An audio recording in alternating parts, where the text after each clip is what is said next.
Salve, salve galerinha! Sejam muito bem-vindos, é claro, para mais um vídeo do canal Área dos Animes. E é claro, hoje vamos continuar com as análises mensais dos capítulos de Shumatsu no Valkyrie, indo para os capítulos 100 e 101, onde continuamos com este 11º round do Ragnarok entre Simo Häyhä versus Loki, com as revelações e até explicações sobre os poderes de ambos, que são extremamente interessantes, por sinal.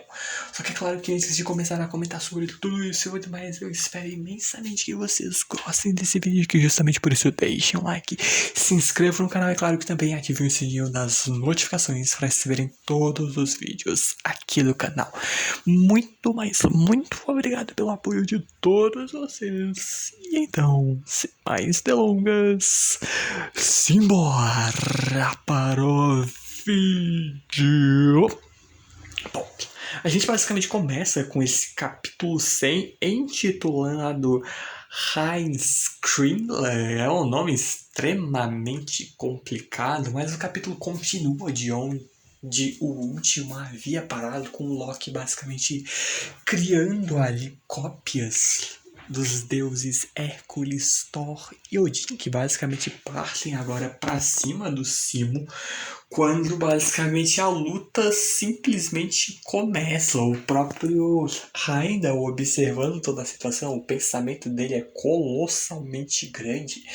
Isso não acontece em milésimos de segundos, 0,5 segundos, quando ele vê que vai começar como um 4 contra 1. Algo que teoricamente seria contra as regras, mas o Heimdall vê que não, tá tudo bem. Esse é um daqueles casos em que pode sim. Ele não sabe como explicar, mas o seu instinto apenas está lhe dizendo quando ele dá início ao combate. A gente vê que do nevoeiro negro criado por Loki surgiram o deus Thor, o Odin e também Hércules, que já havia sido derrotado. E eles estão avançando contra Simo Häyhä. A gente vê ali o Shiva mega empolgadaço, querendo entender como é que as coisas vão ser daqui pra frente, enquanto a Afrodite fazendo o prazer de, como sempre, nos render um belíssimo fanservice e ver que as coisas já vão começar assim logo de cara, e tanto humanos quanto deuses ficando bem impressionados, tentando entender o que está acontecendo, que se o que está diante dos seus olhos é real ou não. Conforme a gente basicamente vê o exército, o mini exército do Loki basicamente avançar contra a floresta, basicamente arrancando todas as árvores, porque a gente sabe que o Simo Häyhä é um sniper e um ambiente de luta completamente descampado seria uma das maiores desvantagens para ele. Então o plano do Loki é bem óbvio no fim das contas, é basicamente destruir toda a arena para acabar com as poucas, ao menos que ele acha, vantagens do Simo. Que a gente vê que com esse poder impressionante, e os deuses que estão ali criados agora pelo Loki derrubam as árvores que estão no caminho em atuação. Não é uma alucinação, nem uma ilusão. É uma presença concreta, sem dúvida alguma. Afinal de contas, eles estão destruindo coisas físicas e materiais. Enquanto o próprio Ares, desesperado, vendo ali o Hércules retornar, enquanto a gente vê a sala onde está o Jack e a Valkyria com a qual ele fez Volve, a própria Valkyria do Jack observando esse 4 contra 1 não seria algo contra as regras. E além disso, o Hércules está de volta. E o próprio Jack, na mesma hora, ele percebe, entende a situação e vê o quão inaceitável isso é, para ver o quão enfurecido ele ficou.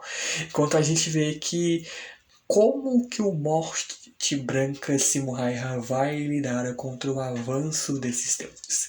E bom, diante desse cenário, ele simplesmente some. Até um momento atrás, ele que estava na sombra de uma árvore repentinamente desapareceu. onde o próprio Rhino começa a ver que o plano dele talvez seja se esconder em algum lugar na floresta como um sniper, mirando para aplicar um único e mortal tiro. O próprio Loki já via que era esperado do maior sniper da história da humanidade, vendo que de fato o Simo Häyhä é alguém muito bom em esconde-esconde. Só que ele observa que desse jeito ele não vai encontrar o Simo de jeito algum. E ele não tem todo o tempo do mundo. Então, sem opção, ele tira o anel do bolso, e isso soa extremamente estranho, e bota no dedo, e esse não é um anel qualquer. Quando ele vê ali declarando que vamos aumentar os números. Da mesma maneira como no final do capítulo passado ele havia se cercado por uma nuvem de fumaça negra para criar os seus clones, a mesma coisa acontece aqui, só que numa escala muito maior. Agora a névoa escura está cobrindo toda a vila ao ponto de ninguém mais conseguir ver o que está acontecendo. Só que no meio dessa névoa surgem novamente vários e vários clones de Hércules, Odin e Thor que se multiplicam em uma velocidade absurda. Numa página dupla do caramba, a gente vendo não 20, não 50, não 100. Tem tantos, mas tantas cópias desses deuses que sequer dá para contar. Quando a gente vê que agora o Loki com seu exército particular simplesmente erguidos das sombras, pede para que todos eles avancem contra o Simo enquanto começa basicamente destruir tudo que vem pela frente. Quando a gente vai para a arena, a gente vê a reação do Musashi tentando entender o que é que tá acontecendo aqui, seria algum tipo de ninjutsu. Só que o próprio Sasaki vê que ele não entende completamente o mecanismo por trás disso, mas nesse ritmo, não importa onde o Simo Häyhä esteja escondido, é só uma questão de tempo até que ele seja encontrado. O próprio Loki que pega de novo ali o microfone dele, vem falando com o Simo, perguntando se ele está com medinho, vendo que, como ele bem pode ver, ele também é bom em esconde-esconde. Falando pro Simo que não tem para onde ele correr, vendo que logo logo ele irá encontrá-lo, enquanto a gente vê a destruição sem precedentes, o desmatamento causado agora pelos deuses que rolam em todo o campo de batalha. Só que o Loki vem sendo bondoso, ou pelo menos pelo bem do roteiro, ele explica um pouco das habilidades dele, onde ele vendo que antes do Simo morrer em batalha e ir para o Niflheim, ele vai dar ali um pouquinho de contexto para ele, vai contar a suposta verdade sobre todo esse pesadelo. Afinal, um jogo deve ser justo para ambos os lados, por mais que isso vindo do deus da mentira soa algo como até uma grande piada. Mas o ponto é que a habilidade do Loki é o anel do palhaço Heinz Kringler, onde, colocando em termos mais simples, é o poder de copiar qualquer coisa na criação. Por exemplo, quando ele simplesmente agarra um esquilo com as suas mãos, ele vê que a habilidade da ponta dos seus dedos se chama Aquele que Fecha. Ele basicamente pode memorizar e armazenar qualquer coisa que ele tocar. E com a habilidade da palma da sua mão, a semente da trapaça, ele pode recriar o que ele armazenou. Sejam objetos humanos, deuses. Ele pode recriar tudo que ele tocar. E a gente se lembra mais uma vez de que Loki tocou ali tanto em Odin quanto em Thor e também no Hércules. E a gente vê que o anel que está em posse do deus é o seu tesouro sagrado, o anel da multiplicação Andivaranaut. Em um cenário normal, o Loki é apenas capaz de criar 5 cópias de cada vez. Mas com esse anel ele pode aumentar o seu número de cópias em uma escala que é infinita. Os próprios membros ali da plateia vendo que isso é uma baita de uma trapaça, mas bom, ele é o deus da trapaça. E o próprio Loki vendo que, em outras palavras, esse vasto campo de batalha pode parecer vantajoso para o Simo, que é um sniper. Mas a verdade é que o Loki também vê que ele tem vantagens neste ambiente. Tanto que ele pode atacar ali o Simo de todos os lados possíveis. Por mais que o Simo tenha a vantagem do campo, o Loki tem números. Então, parece que uma verdadeira caçada vai começar aqui em diante. Só que é óbvio que o próprio Loki explica que à medida que ele aumenta o número das suas cópias, mais poder é distribuído. E esse que é o ponto fraco. Que basicamente quanto mais cópias ele tiver, mais fracas as cópias vão ser. Porque o poder geral vai ser dividido basicamente entre todas as cópias. Só que, bom, o Loki é o deus da mentira, então claramente vai ter aí alguma coisa por trás disso, ainda mais quando ele diz que falou demais, mas que não se importa, afinal. Matar um frágil ser humano é algo tão fácil com a qual o próprio Loki não liga. Enquanto o próprio Ares pistolaço, vendo quão desajeitado é o Loki, que se empolgou e acabou falando demais, revelando a sua fraqueza.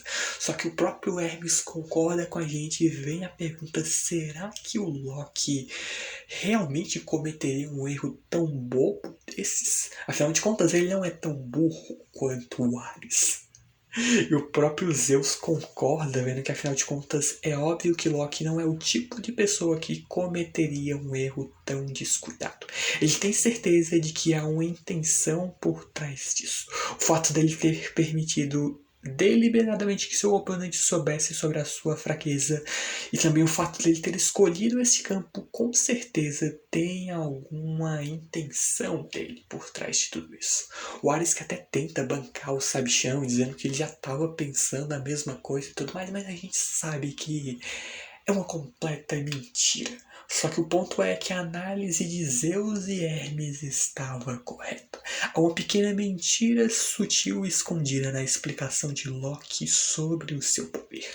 A informação sobre a habilidade de Loki de memorizar e recriar e o fato de que o poder do indivíduo enfraquece à medida que o número de cópias aumenta é de fato tudo verdade. No entanto, o poder não é distribuído, mas sim o Loki é quem pode distribuir. Os seres gerados não possuem habilidades uniformes ou atributos notáveis. Loki aplica diferenças individuais, gradações, basicamente de acordo com a sua própria vontade. Dessa forma, Loki inseriu sorrateiramente um indivíduo extremamente poderoso, com atributos consideravelmente concentrados dentro do seu enorme exército.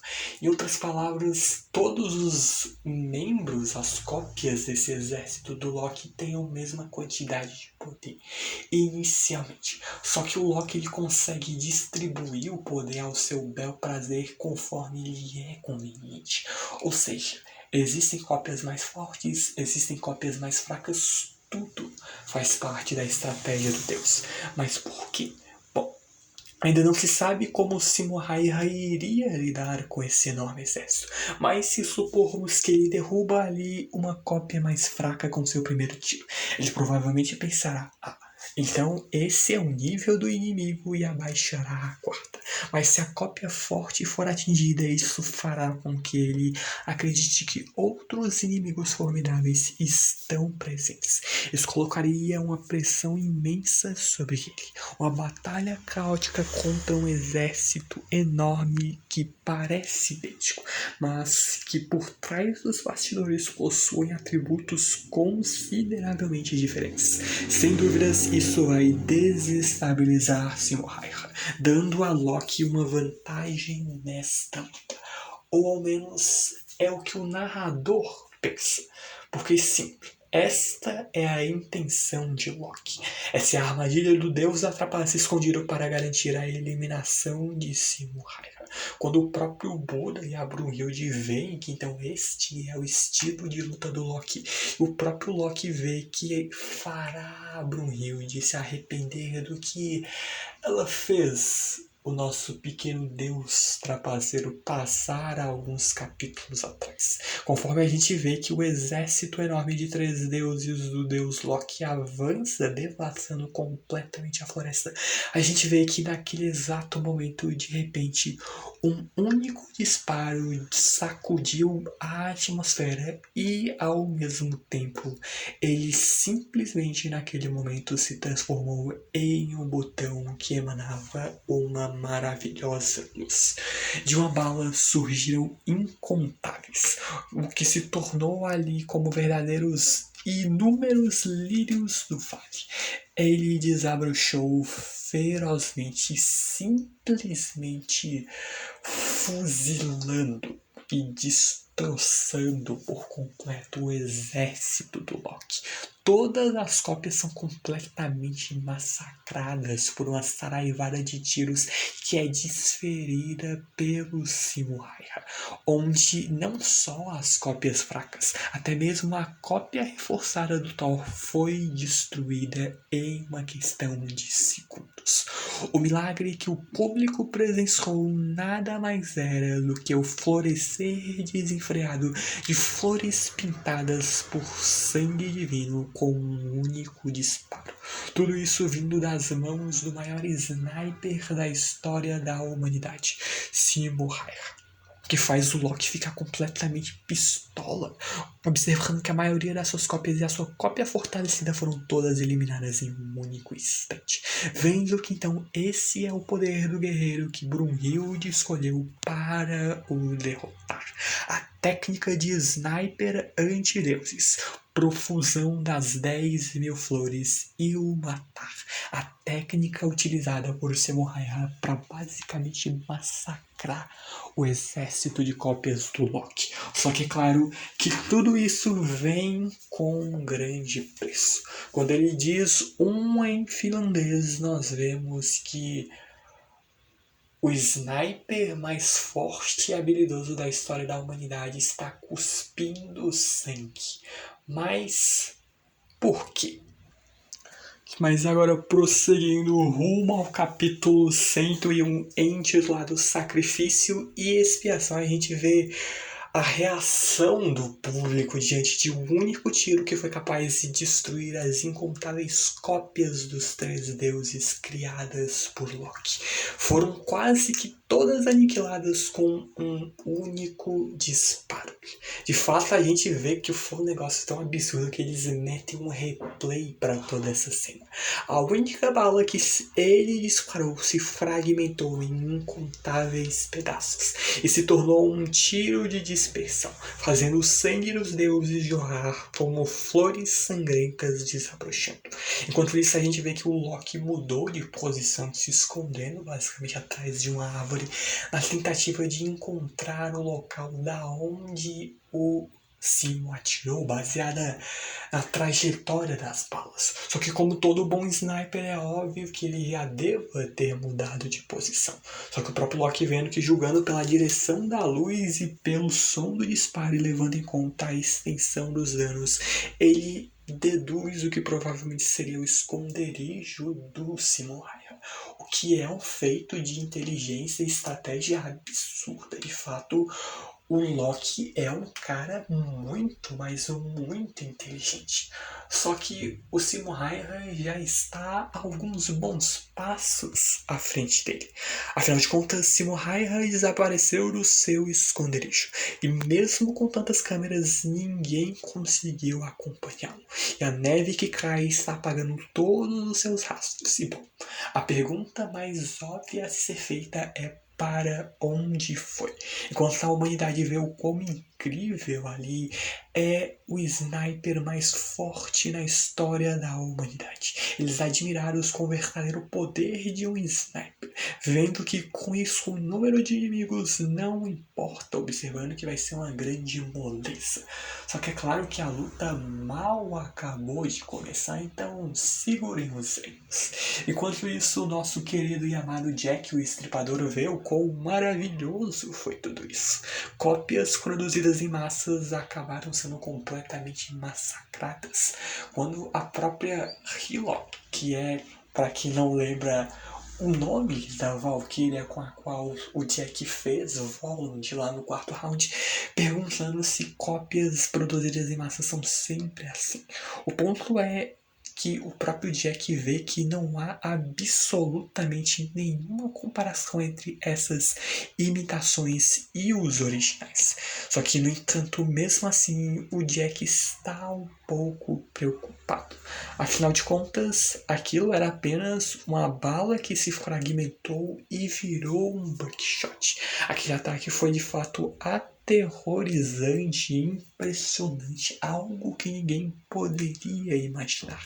Mas o que raios é um buckshot? É a pergunta da Hillock da maioria das pessoas que estão observando essas falas do Jack. E o Jack, para nos elucidar, vem com a seguinte explicação.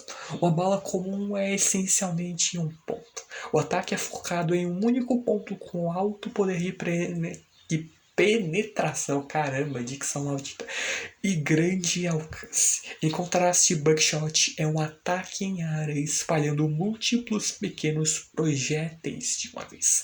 Ele causa dano em uma área ampla, mas não tem poder de perfuração e o seu alcance é muito menor. Algo que, sem sombra de dúvidas, não é adequado para snipers. No entanto, nós observamos que nenhum dos contras que o Jack mencionou estavam aparentes naquele ataque. O alcance efetivo, a capacidade de penetração e a precisão do tiro são coisas não normais para um buckshot. Ele fica observando ali com o poder do seu olho direito que provavelmente há algum tipo de poder especial por trás disso, onde ele mesmo fica imaginando que tipo de emoção está contida naquelas balas. Quando a gente que vê ali o próprio Ares extremamente deprimido e até com raiva, porque ele vê que mesmo que sejam clones, ver o seu amigo divino Hércules sendo morto novamente é uma sensação terrível. E para piorar, ele é morto por uma simples arma humana. Não há dúvidas de que as armas de fogo produzidas pela civilização humana não deveriam ser capazes de ferir o corpo de um deus. Mas será que o mesmo se aplicaria às cópias criadas pelo poder divino? Onde o Ares extremamente pistola e o Hermes concorda que também não sabe o que é que está ali por trás de todas essas técnicas do Simo, onde será que é possível realizar tal coisa com um Volant ou um destino compartilhado? O ponto é que talvez, ou talvez não seja isso. O próprio Zeus começa a ver que a Brunhilde preparou algum outro truque. E qual truque seria esse? Quando a própria Brunhilde chega ali, ela vê alguém chegar no camarote dela, achando que é a Gore, mas é basicamente um Buda, até preocupado com o que aconteceu com a Gore pra não estar aí, mas o ponto é que por enquanto nesse capítulo isso não tem importância em resumo. Mas o ponto é que ele só estava assistindo a luta e algo chamou a atenção dele, então ele foi atrás de alguém que possa lhe dar as devidas respostas. Ele ficou observando que esse garoto sniper é um sujeito de fato bem aterrorizante. O destino compartilhado que Buda ensinou a Brunhilde é uma técnica em que um humano e uma valquíria unem suas almas, unindo o corpo de um humano com a arma forjada por uma valquíria através da Volt, para se tornar mais eficaz contra um deus. Onde então, mesmo que uma valquíria se torne uma arma através da Volant, ou mesmo que elas compartilhem sua alma com o humano através do destino compartilhado, o que realmente funcionaria contra o Deus seria apenas o corpo do humano ou a própria arma. Ou seja, a menos que ele tenha balas preparadas especiais para este combate, o Simo Häyhä tenha balas especiais, o que ele disparou são apenas balas normais. Ou, pelo menos, deveriam ser. Porque a gente vê que até mesmo para um Volum de criar uma arma desse calibre é algo aparentemente impossível. E de fato, a própria Brunhilde, que observa que não tem nada a ver com tudo isso. Este é, na verdade, o preço a se pagar, onde entre toda a humanidade, não. Mesmo se nós incluirmos todos os deuses, a Brunhilde acredita que Simo Häyhä seja o único que pode disparar estas balas. Onde, naquele instante, o que ele colocou naquela bala foi o seu próprio rim. O que explica ele ter cuspido sangue no final do capítulo passado. O rim dele que simplesmente se tornou uma bala com poder de destruição sem precedentes. Com seu Volum e a sua técnica do juramento do Deus da Morte, Izama. Ele simplesmente utilizou o seu rim transformando numa bala para destruir o exército de cópias que o Loki havia criado. Isso mesmo, ele criou aquela bala incrivelmente poderosa usando um de seus órgãos. Óbvio que é um preço bem grande a se pagar, porque um órgão por uma bala não é lá um preço tão justo. E talvez essa seja declaradamente a habilidade mais ruim de Shumatsu, porque é um preço horroroso a se pagar, por mais forte que seja a técnica. Uma hora ou outra isso vai ter um limite, porque se ele perder órgãos demais, a gente sabe que ele vai acabar morrendo. Mas o ponto é que tudo pode acontecer nesse round, querendo ou não. O próprio Bula vê que sem chance. Ele não deveria estar sentindo dor pra caramba depois de tudo isso. Bom, se a bala faz parte do corpo dele, faz sentido que funcionasse contra deuses. Mas o ponto é como é que ele continua lutando assim. Algo assim vai muito além de simplesmente limpar a própria mente. O próprio Buda declara que respeita esse cara, se questionando que tipo de vida ele viveu para se tornar assim. E bom, Simo Häyhä se tornou um herói de guerra matando inúmeros inimigos. No entanto, com tudo isso havia um preço. Embora ele estivesse lutando para proteger a sua pátria, o ato de atirar nas pessoas para ele era nada mais, nada menos do que uma dor insuportável. Por isso, esse poder dele foi criado. A dor insuportável que ele está sentindo agora, destruindo tanto o seu corpo quanto o seu espírito, é nada mais, nada menos do que expiação.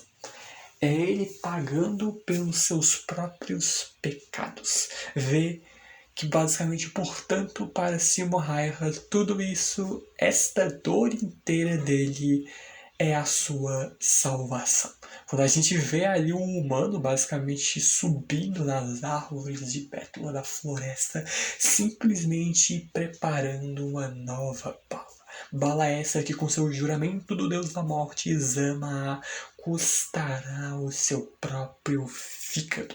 Ele que já arma ali a sua arma pronto para atirar, só que a gente vê que esse golpe destrói até mesmo quem usa. Vai ser de fato uma luta do caramba. O hype na verdade só aumenta, mas infelizmente a gente vai ter que esperar pelo próximo capítulo. Que felicidade ter sido capítulo duplo, porque essa luta tá tão da hora, começou tão legal, eu confesso, eu tô empolgado pra essa luta. Confesso que a minha torcida também já declaradamente vai pra Simo Häyhä.